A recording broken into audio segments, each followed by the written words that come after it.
ქრისტეს შემდეგ დაახლოებით 95 წელს ხანდაზმული მამაკაცი გადასახლებულია კლდოვან კუნძულზე, რომელსაც პატმოსი ჰქვია, ეგეოსის ზღვაში. რომის იმპერიამ იგი იესოს შესახებ ქადაგების გამო გადაასახლა. მაგრამ იქ იმ იძულებით იზოლაციაში ის იღებს მთელი ბიბლიის ყველაზე შემაშფოთებელ ხილვას.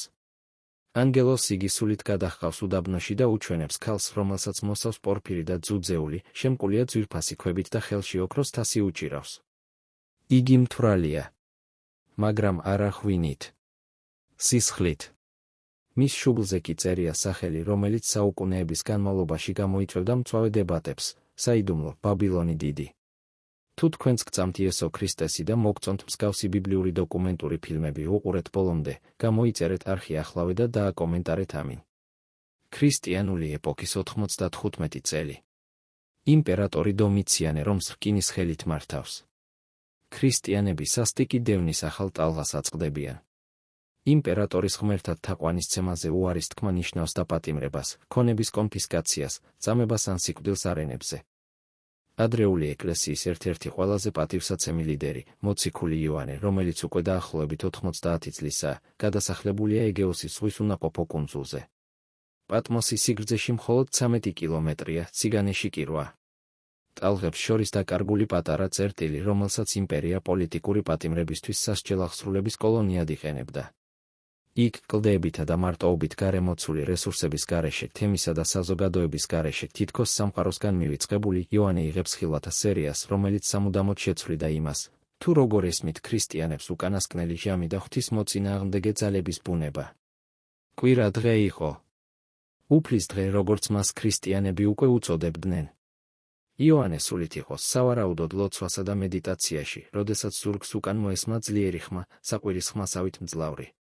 ის, რაც მან ნახა და მოისმინა მომდევნო საათებში, შეავსებდა მთელი ბიბლიის ყველაზე იდუმალი წიგნის 22 თავს. 7 ეკლესია მიიღებდა კონკრეტულ წერილებს. 7 ბეჭედი გაიხსნებოდა. 7 საყვირი ახმიანდებოდა. 7 სასჯელის თასი დაიღვრებოდა.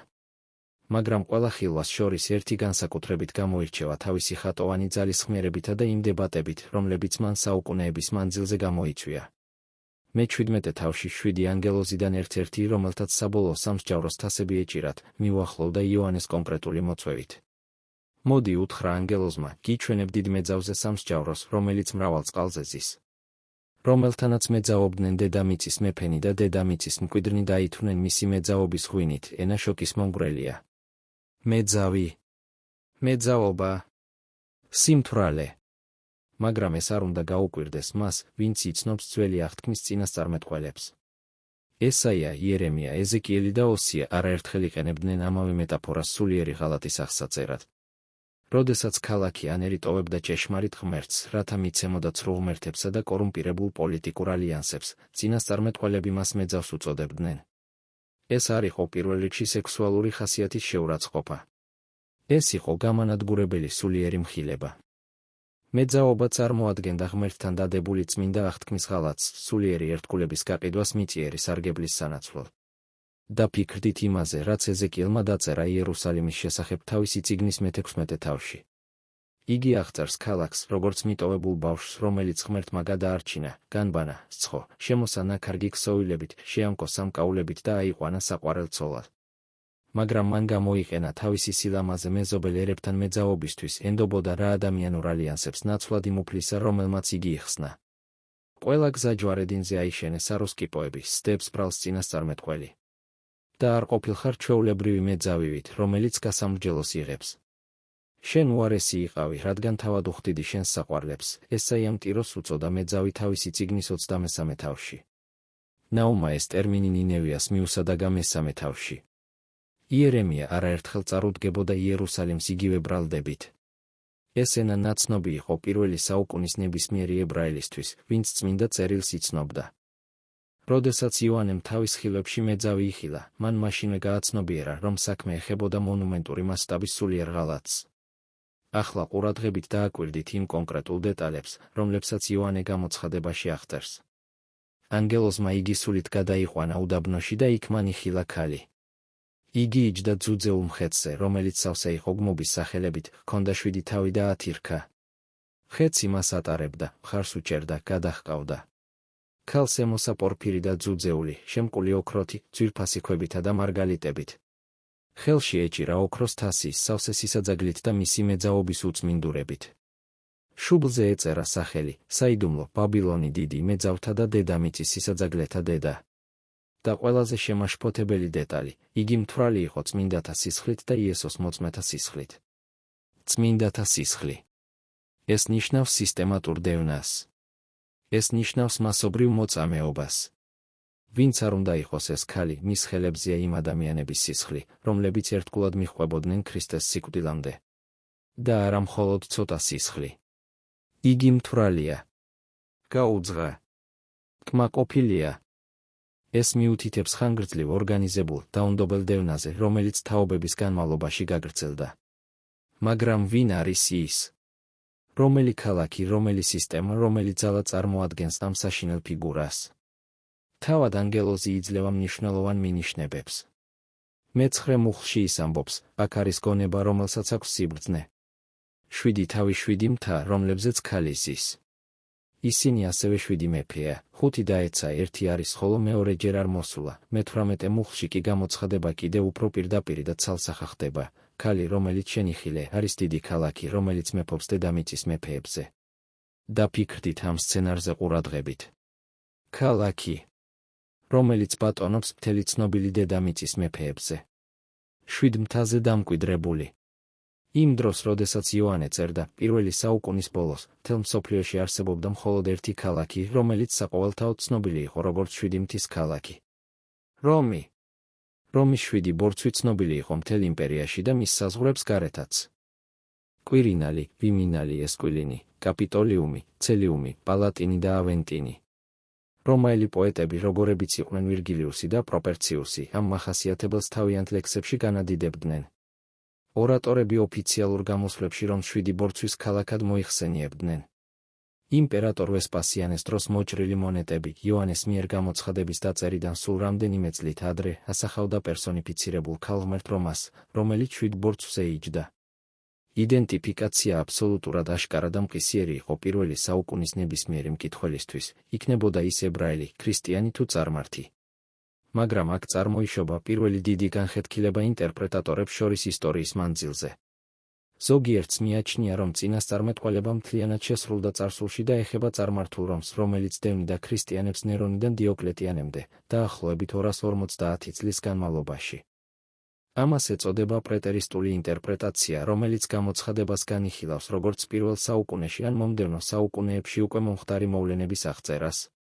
სხვები ხედავენ უწყოთ შესრულებას ისტორიის განმავლობაში, რომელიც 200 წლეულზე ვრცელდება და მიუთითებს სხვაგვარ რომზე, რომელიც წარმართული იმპერიის დაცემის შემდეგ აღმოცენდა, არა იუპიტერისა და მარსის თაყვანისმცემელზე, არამედ რელიგიური ძალაუფლების ცენტრად დამკვიდრებულზე, რომელიც აცხადებდა, რომ თავად ქრისტეს წარმოადგენდა.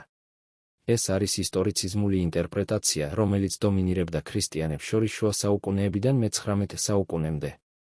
და არიან ისეთებიც, ვინც წინასწარმეტყველების შესრულებას მთლიანად მომავალში პროეცირებენ და მეძავს აკავშირებენ თანამედროვე ერაყში აღდგენილ ბუკვალურ ბაბილონთან, ან გლობალურ ეკუმენურ რელიგიურ სისტემასთან, რომელიც ჯერ კიდევ უნდა გამოჩნდეს უკანასკნელ დღეებში. ეს არის ფუტურისტული ინტერპრეტაცია, რომელმაც ძალა მოიკრიფა მე-20 საუკუნეში და დღეს დომინირებს ევანგელურ პროტესტანტიზმის დიდ ნაწილში. თითოეულ ინტერპრეტაციას ჰყავს თავისი დამცველები და არგუმენტები. მაგრამ სანამ შევაფასებთ, თუ რომელი მათგანია უფრო ლოგიკური წმინდა წერილის შუქზე, უნდა გავიგოთ ის ისტორიული კონტექსტი, რომელსაც იოანე და მისი თავდაპირველი მკითხველები ახლოს იცნობდნენ. წარმოიდგინეთ ქრისტიანთა წინააღმდეგ რომაული დევნის მასშტაბები. იმპერატორ ნერონის დროს ქრისტეს შემდეგ 64 წლიდან ეკლესია პირველ დიდ გასაჭირს შეეჯახა. როდესაც რომი ცეცხლის ალში გაეხვია ხანძრისას, რომელიც 6 დღეს გაგრძელდა და ქალაქის 14 რაიონიდან 10 გაანადგურა, გავრცელდა ხმები, რომ თავად იმპერატორმა ბრძანა ცეცხლის წაკიდება, რათა ქალაქი თავისი გრანდიოზული არქიტექტურული გეგმების მიხედვით აღედგინა. ბრალის თავიდან ასაცილებლად ნერონმა ქრისტიანები დაადანაშაულა. რომაელმა ისტორიკოსმა ტაციტუსმა, რომელიც არ იყო ქრისტიანი და არანაირი სიმპათია არ ჰქონდა ახალი რელიგიის მიმართ, თავის ანალებში ჩაწერა ის, რაც შემდეგ მოხდა. ჯერ დააპატიმრეს ისინი, ვინც ღიად აღიარებდა ქრისტიანობას. შემდეგ მათგან მიღებული ინფორმაციის საფუძველზე უამრავი ადამიანი იქნა გასამართლებული. არა ზუსტად ხანძრის ბრალდებით, არამედ კაცობრიობისადმი სიძულვილისთვის, როგორც ტაციტუსმა აღწერა. სიკვდილით დასჯის ფორმები განზრახ სასტიკი იყო. ზოგიერთ ქრისტიანს გარეული ცხოველების ტყავს აცმევდნენ და არენებზე ძაღლებს აგლეჯინებდნენ საზოგადოების გასართობად. სხვებს გზების გასწვრივ ჯვარს აცვამდნენ, რაც ქრისტეს სიკვდილის მაკაბრული იმიტაცია იყო. სხვებს კი ფისითა და ზეთით ჟღენდნენ, შემდეგ საიმპერატორო ბაღებში ბოძებზე აბამდნენ და ცოცხლად წვავდნენ დაღამებისას, რათა ნერონის ნადიმებისთვის ცოცხალ ჩირაღდნებად ემსახურათ. თავად იმპერატორი მათ შორის მეეტლის სამოსში გამოწყობილი დადიოდა და თავის ეტლს მართავდა, სანამ სხეულები იცვოდა. სწორედ ამ დევნის დროს ერთსულოვანი ქრისტიანული ტრადიციის თანახმად რომში მოწამეობრივად აღესრულნენ როგორც პეტრე, ისე პავლე. პეტრე თავდაკირა აცვეს ჯვარს, რადგან თავს უღირსად მიიჩნევდა მომკვდარიყო ისევე, როგორც მისი მოძღვარი. პავლეს თავი მოჰკვეთეს, რაც რომის მოქალაქეებისთვის მინიჭებული პრივილეგია იყო. დომიციანეს დროს დევნა ახალი მახასიათებლებით გაძლიერდა. ეს იმპერატორი მოითხოვდა, რომ ყველა მოქალაქეს მიეღო მონაწილეობა იმპერატორის, როგორც ღვთაების კულტში. იგი საკუთარ თავს უწოდებდა დომენეს et Deus, უფალი და ღმერთი და ელოდა, რომ მას ასე მოეპყრობოდნენ. ამ თაყვანისცემაზე უარის თქმა სახელმწიფოს ღალატად ითვლებოდა და სიკვდილით ისჯებოდა.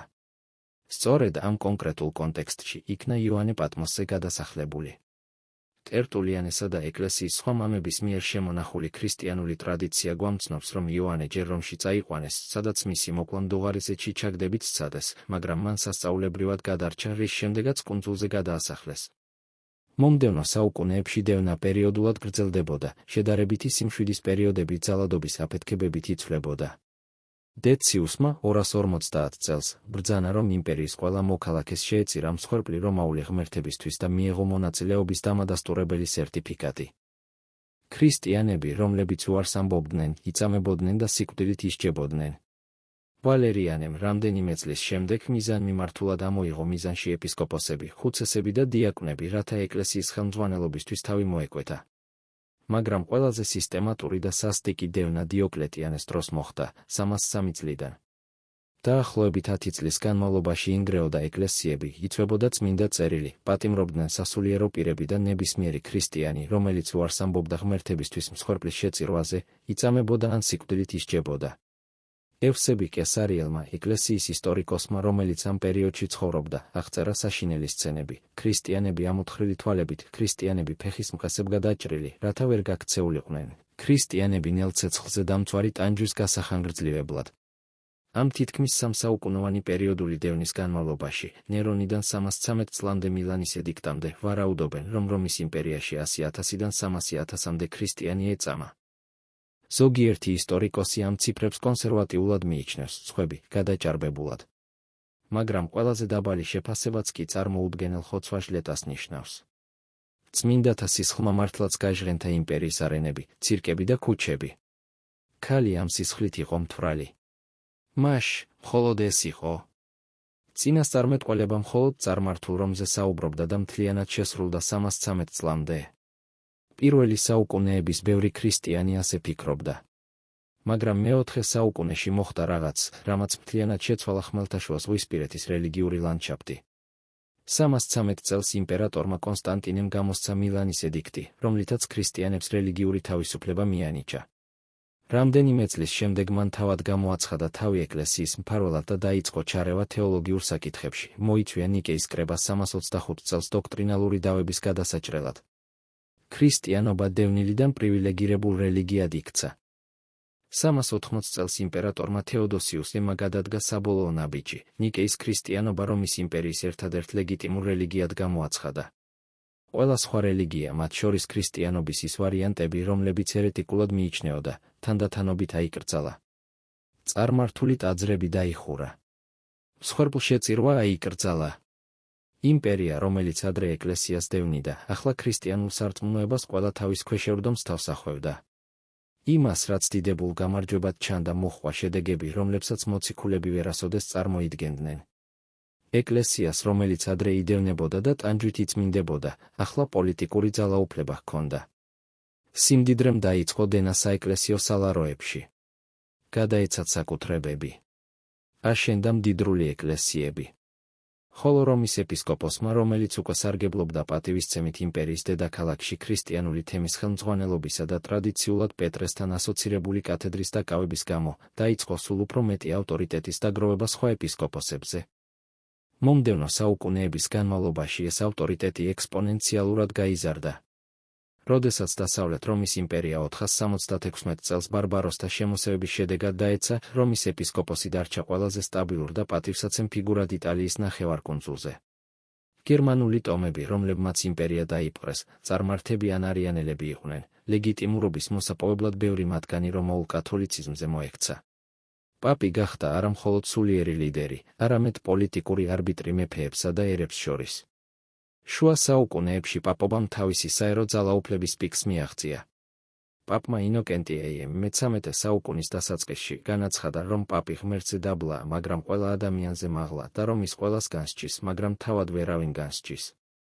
მეფეები პაპის ნებისამებრ იკურთხებოდნენ ან ტახტიდან ჩამოჰყავდათ. მთელი ერები ინტერდიქტის ქვეშ ექცეოდნენ, ყველა საიდუმლოება ჩერდებოდა, თუ მათი მმართველები რომს განარისხებდნენ.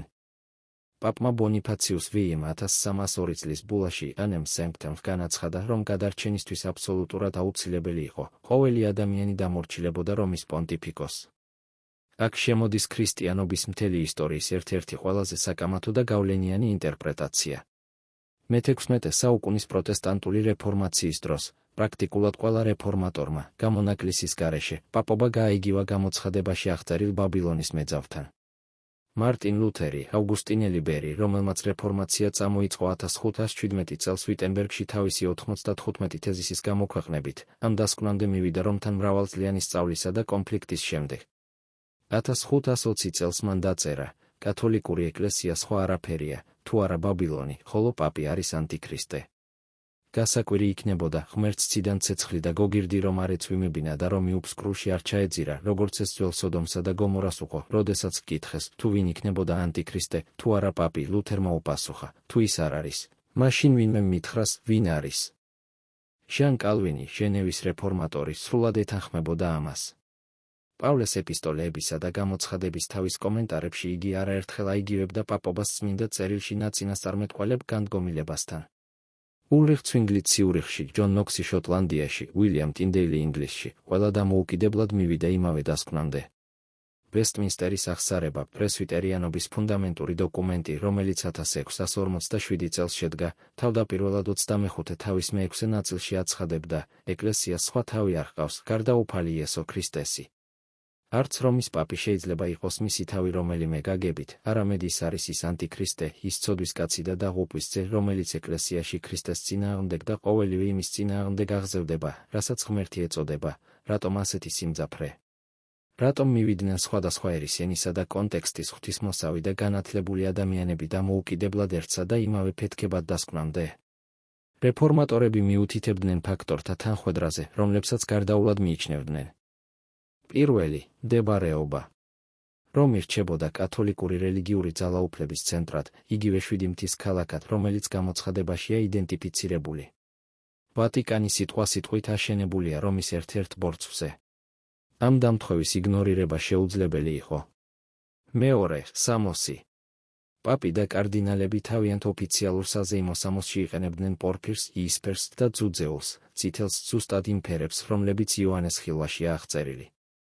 კარდინალთა კოლეგიას ხშირად უწოდებდნენ პორფირით შემოსილ უფლისწულთა წმინდა კოლეგიას. დღემდე ძუძეული ახასიათებს კარდინალთა სამოს, ხოლო პაპი წითელს სხვადასხვა ლიტურგიკულ შემთხვევებში იყენებს. მესამე, არაჩვეულებრივი სიმდიდრე.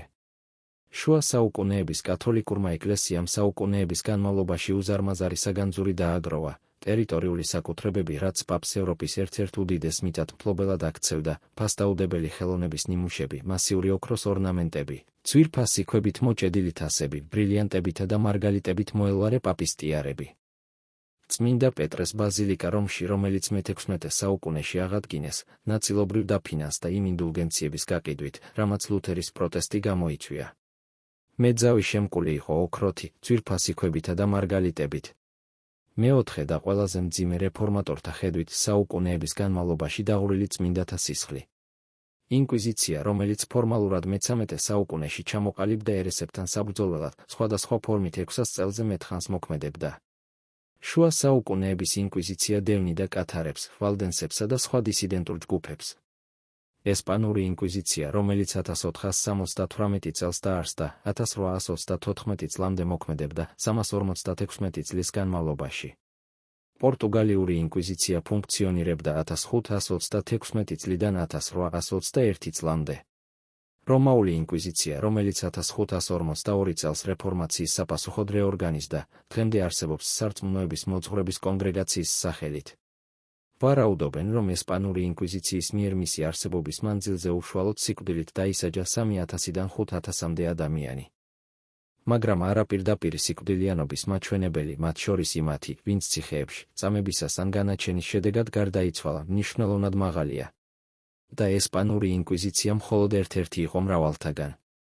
ფორმალურ ინკვიზიციამდეც კი ეკლესიამ წამოიწყო ჯვაროსნული ლაშქრობები დისიდენტური ქრისტიანული ჯგუფების წინააღმდეგ თავად ევროპაში. ალბიგოელთა ჯვაროსნულმა ლაშქრობამ 1209-1229 წლებში გაანადგურა სამხრეთ საფრანგეთი კათარების აღმოსაფხრელად.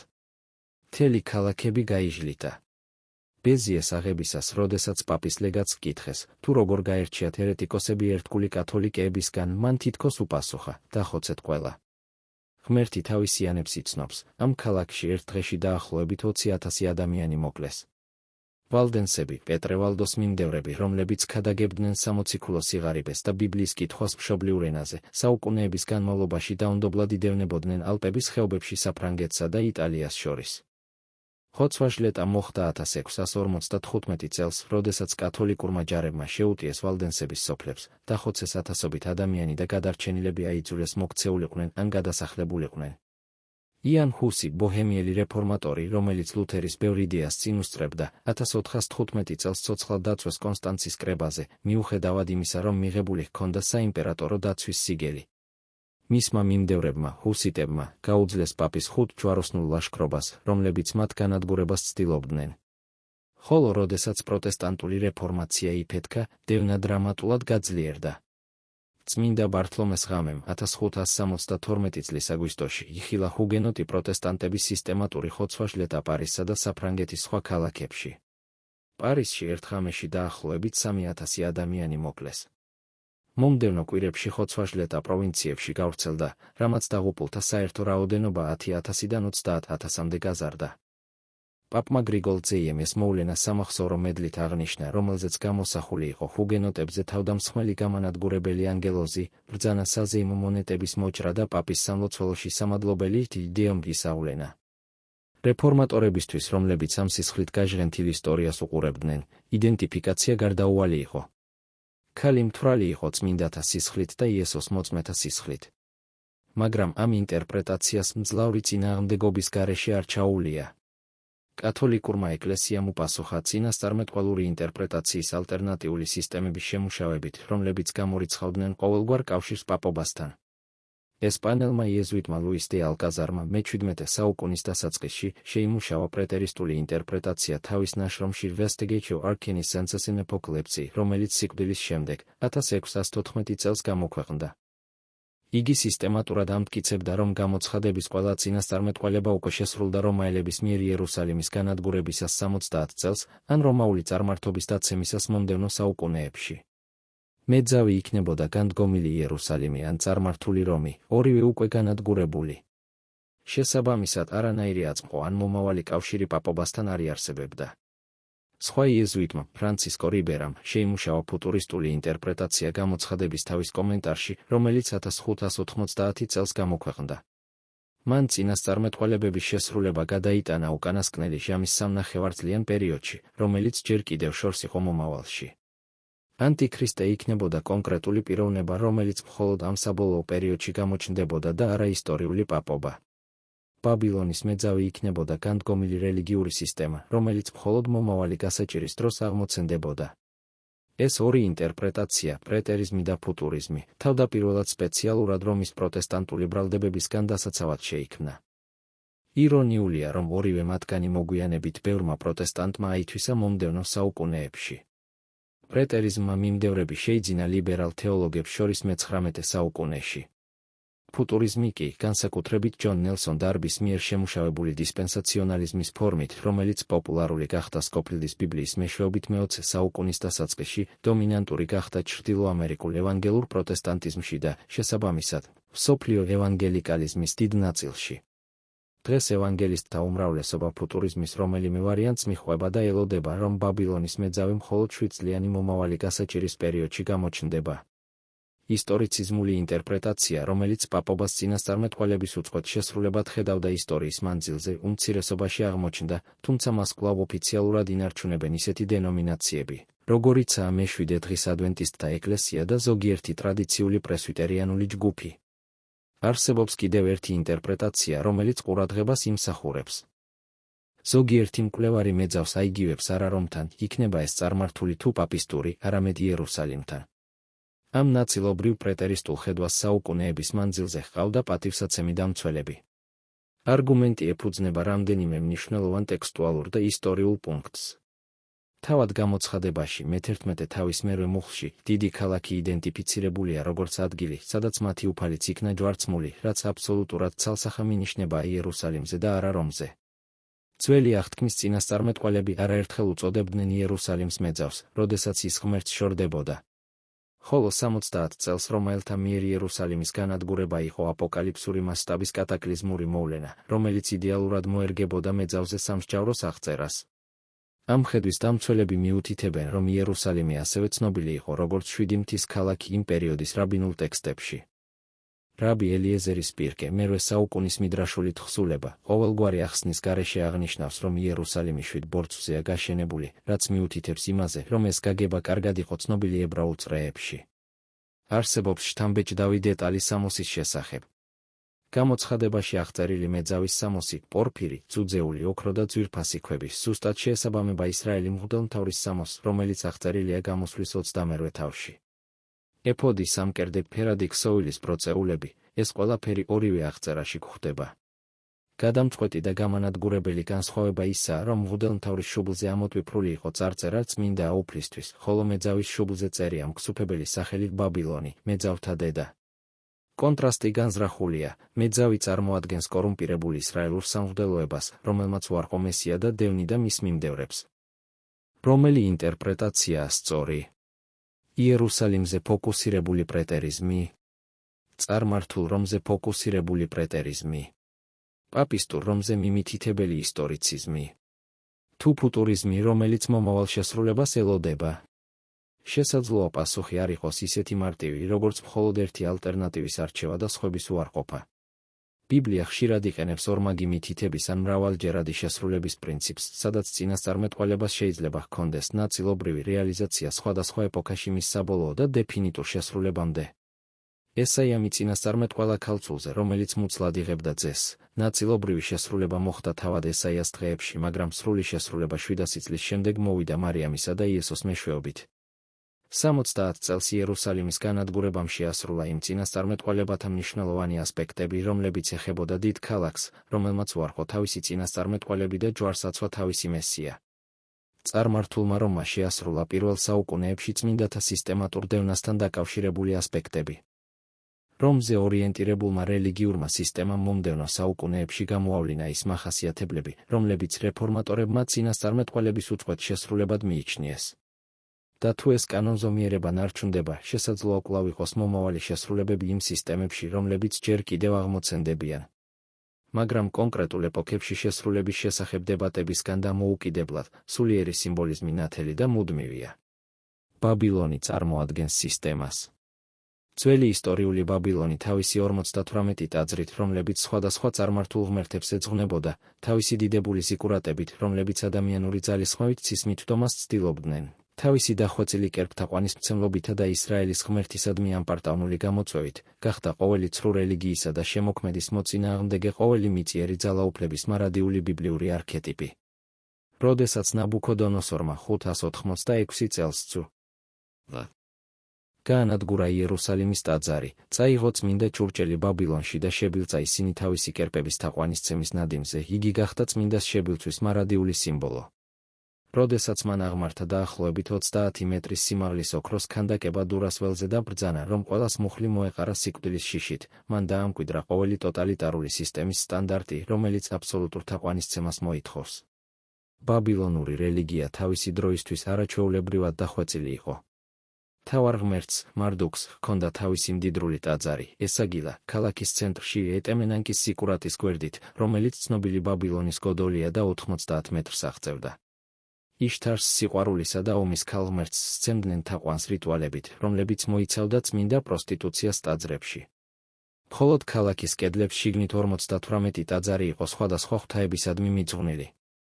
ქურუმები ქმნიდნენ მძლავრ კასტას, რომელიც აკონტროლებდა არა მხოლოდ რელიგიურ ცხოვრებას, არამედ გავლენას ახდენდა პოლიტიკის, ეკონომიკისა და საზოგადოების ყველა ასპექტზე. ასტროლოგია, მაგია, მკითხაობა და შელოცვები ბაბილონური რელიგიური სისტემის განუყოფელი ნაწილი იყო. ჰოროსკოპი სწორედ იქ გამოიგონეს.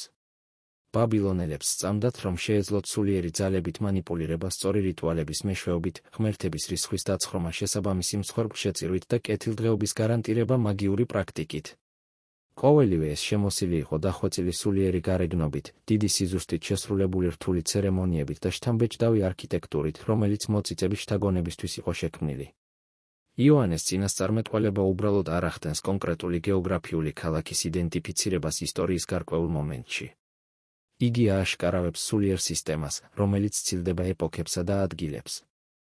ყველგან, სადაც რელიგია ერწყმის პოლიტიკურ ძალაუფლებას ჩაგვრისთვის და არა გათავისუფლებისთვის, ყველგან, სადაც ღვთაებრივი ჭეშმარიტება იცვლება ადამიანური ტრადიციებით, რომლებიც აუქმებენ ღვთისმცნებებს, ყველგან, სადაც გარეგანი რიტუალები ანაცვლებენ შინაგან ტრანსფორმაციას, ყველგან, სადაც ღვთის ხალხი იდევნება იმათ მიერ, ვინც აცხადებს, რომ ღმერთს წარმოადგენს, იქ ბაბილონის სული მოქმედებს.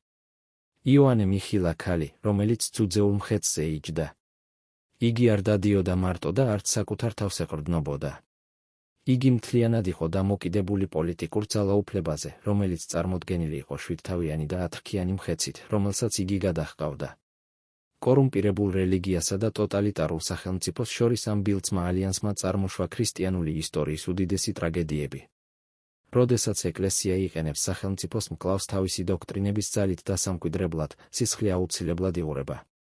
ასე იყო ყოველთვის. ასე იქნება ყოველთვის. მაგრამ წინასწარმეტყველება არ სრულდება მეძავის ერთი შეხედვით უძლეველი ბატონობით. იგი სრულდება მისი ეფექტური და შეუქცევადი დაცემით. გამოცხადების მე-17 თავის მე-16 და მე-17 მუხლები ააშკარავებენ რაღაც გასაოცარს და ირონიულად შესაფერისს. თავადის პოლიტიკური ძალები, რომლებიც მას მხარს უჭერდნენ, მის წინააღმდეგ შემოbrunდებიან მის გასანადგურებლად. 10 რქა, რომელიც მხეთზე იხილე, შეიძულებენ მეძავს, აოხრებენ და გააშიშვლებენ მას, შეჭამენ მის ხორცს და ცეცხლში დაწვავენ მას. რადგან ღმერთმა ჩაუდო მათ გულებში, რომ აღასრულონ მისი ნება, დიდებული ღვთაებრივი ირონია. სწორედ ის ძალები, რომლებსაც იგი წმინდათა დევნისთვის იყენებდა, მისი გამანადგურებლები გახდებიან. სისტემა შიგნიდან ჩამოიშლება საკუთარი წინააღმდეგობებით შთანთქმული. ალიანსი, რომელიც ურყევი და მარადიული ჩანდა ურთიერთსიძულვილში დაიშლება. ხოლო მე-18 თავში დედამიწის მეფეები, ვაჭრები და ყველა, ვინც მისით სარგებლობდა, იტირებენ და იგლოვებენ მის უეცარ განადგურებას, მაგრამ მას ვერავინ გადაარჩენს. დაეცა დიდი ბაბილონი. ეს არის ანგელოზის ტრიუმფალური განცხადება. და გახდა დემონთა სამკვიდრო, ყოველი უწმინდური სულის თავშესაფარი, ყოველი უწმინდური და საძაგელი ფრინველის სამალავი. ეს განცხადება საუკუნეების მანძილზე ეხმიანება, სანამ უკანასკნელ დღეებს არ მიაღწევს. რას ნიშნავს ეს თქვენთვის, ვინც დღეს ამ სიტყვებს კითხულობთ? ცენტრალური გზავნილი 21 საუკუნეში ისევე აქტუალურია, როგორც პირველ საუკუნეში.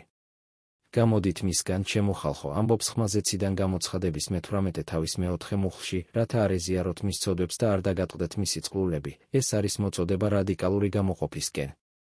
არ აუცილებლად გეოგრაფიული გამოყოფისკენ ფიზიკური ადგილიდან, არამედ გადამწყვეტი სულიერი გამოყოფისკენ ღირებულებების, პრაქტიკისა და ერთგულების სისტემისგან.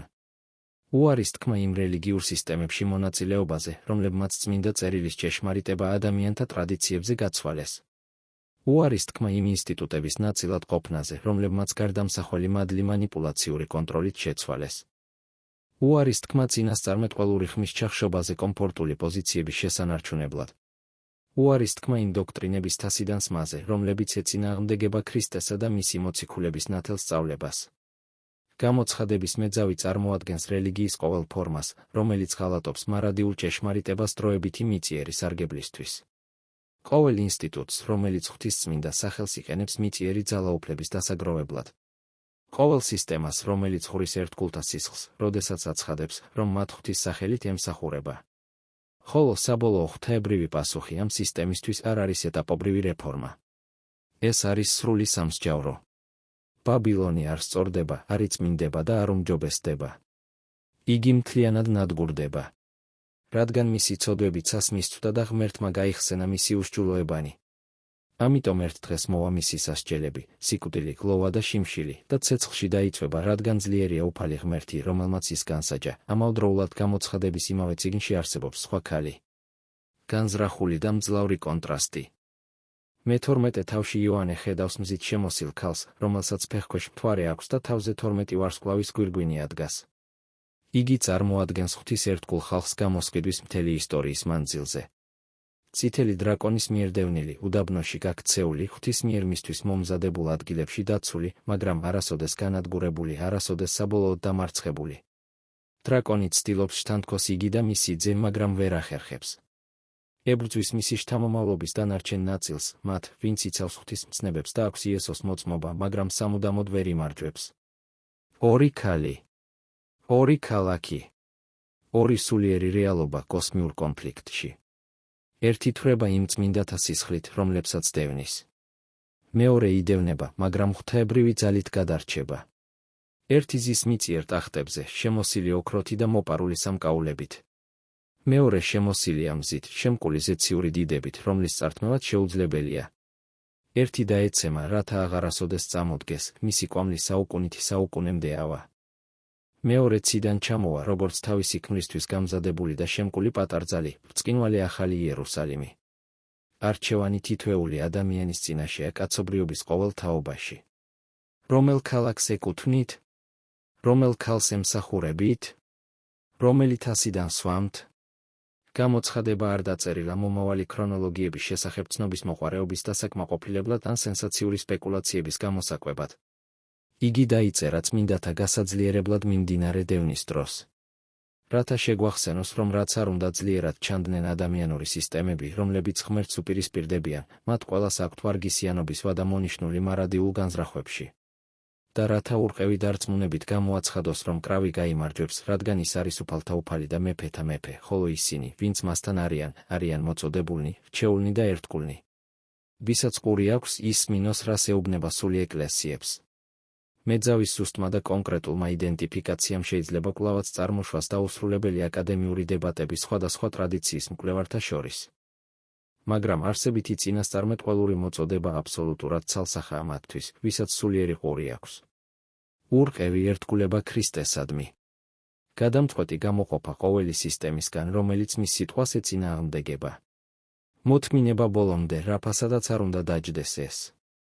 არ მონაწილეობა ბაბილონის ცოდვებში მის რომელიმე ისტორიულ გამოვლინებაში. არ დალევა მისი მოწამლული თასიდან. არ დათრობა მისი სულიერი უზნეობის ღვინით. რადგან უეჭველად მოვა ის დიდი დღე, როდესაც უამრავი ხმა ზეცაში გამოუთქმელი სიხარულით იმღერებს. ალილუია! ხსნა, დიდება, პატივი და ძალა ჩვენს უფალ ღმერთს ეკუთვნის, რადგან ჭეშმარიტი და სამართლიანია მისი სამსჯავრონი, ვინაიდან განსაჯა დიდი მეძავი, რომელმაც თავისი მეძავობით გახრთნა დედამიწა და მისი ხელიდან იძია შური თავისი მონების სისხლისთვის. და იმ დიდებულ და საშინელ დღეს ყოველი დისკუსია კონკრეტული ისტორიული იდენტობების შესახებ სრულიად არარელევანტური გახდება. დარჩება მხოლოდ მარადიული, უცვლელი და ტრიუმფალური ჭეშმარიტება, რომ ღმერთი სუვერენულად მეფობს ყველა ძალაუფლებაზე. და ბაბილონი დაეცა. სამუდამოდ. ამინ.